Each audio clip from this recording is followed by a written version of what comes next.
Do you struggle with busy pattern papers? Hello everyone, Miss Carrie here. Today I'm going to show you some simple ways to use larger prints and share some of my favorite scrapbooking tips as we create this fall project. On my desk I have the Intellectual kit from Not Just for Boys Kit Club. In this collection there's a wide variety of pattern papers from 49 Market, Bo Bunny, American Crafts, and Maggie Holmes. Most are basic colors and prints that can be mixed and matched with other items in your collection. The kit also includes Vicky B foam letter thickers, 49 Market Academia die cut elements, a honeycomb stencil, charmed ephemera, and intellectual wood embellishments, which I don't have here. These were not available at the time I received my kit, so if you would like to see what those look like, you can visit the Not Just for Boys site. As I create today's project, I'll bring in a few additional supplies. In the description below, you'll find a list of those items that I'm using and a link to the Intellectual kit. Let's get started with the project. For my base, I'm using the Trinity Foundation print. I wanted something simple so that I could create my own background with these hexagon shapes. This 49 Market pattern paper with the hexagons and this one with the typescript print are both very busy patterns. I struggle with prints like these, so I often use them in smaller parts. I cut apart the hexagon background by hand. You could use some dies in your collection if you prefer.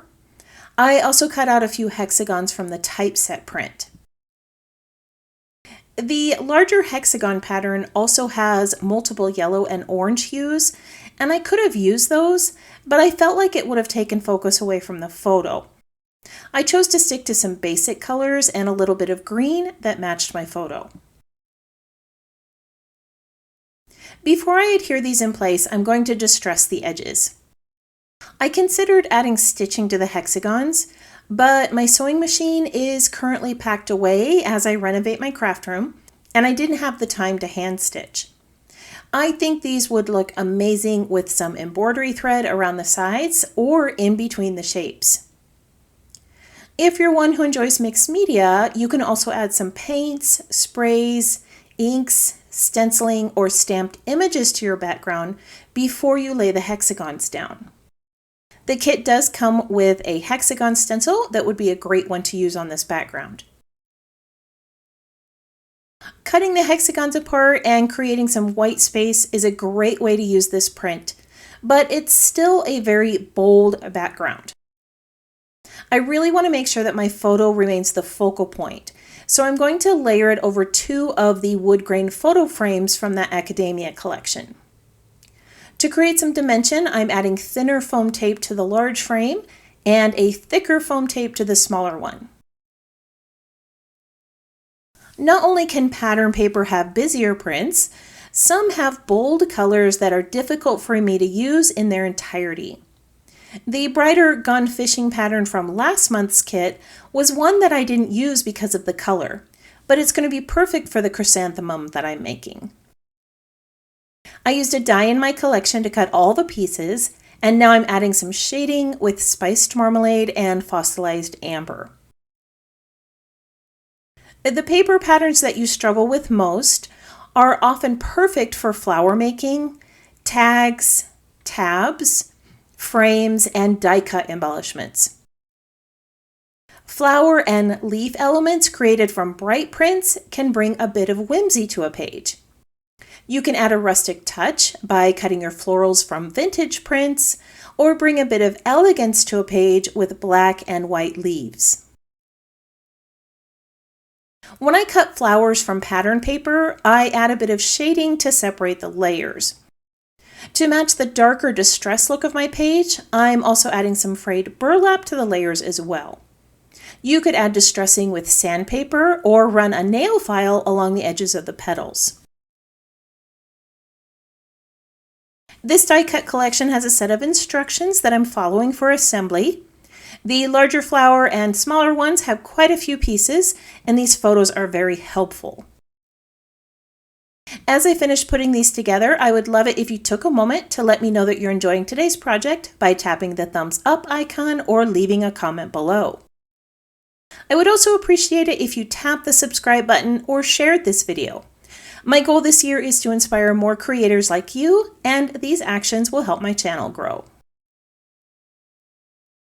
To finish these off, I'm adding a bit of spatter with a black paint pen.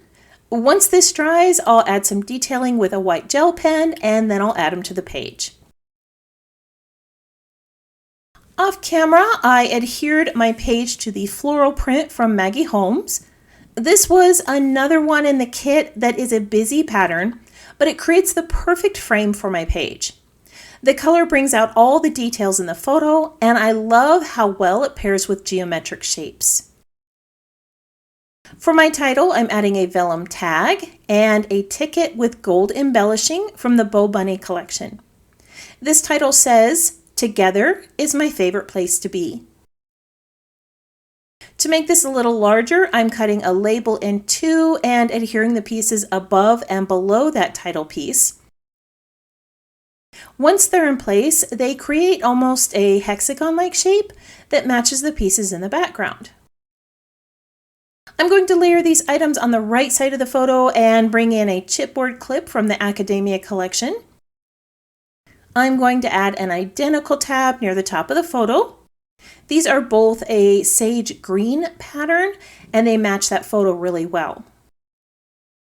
Above this, I'm adding a tab that says, "This is the beginning," and a gold heart tab to bring some of the gold from the title to this area of the page.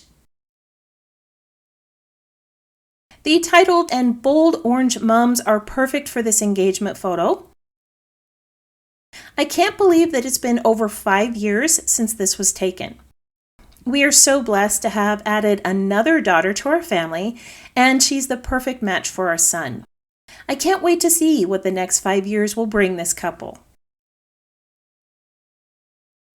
Near the title, I added the smaller flower. I'm placing the larger one on the left side with a few little tags and a gold vellum phrase from the Bo Bunny collection. I'm going to adhere the rest of these items in place, and then I'll share the completed layout with you.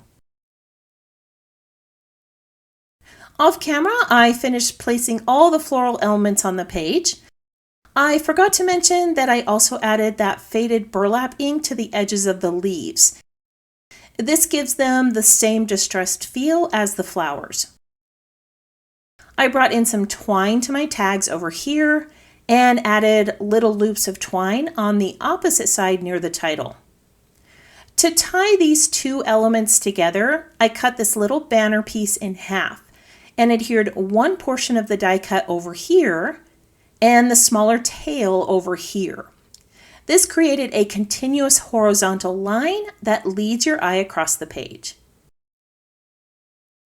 My goal today was to show you how to use bold and busy patterns, such as those featured in the Intellectual kit from Not Just for Boys Kit Club.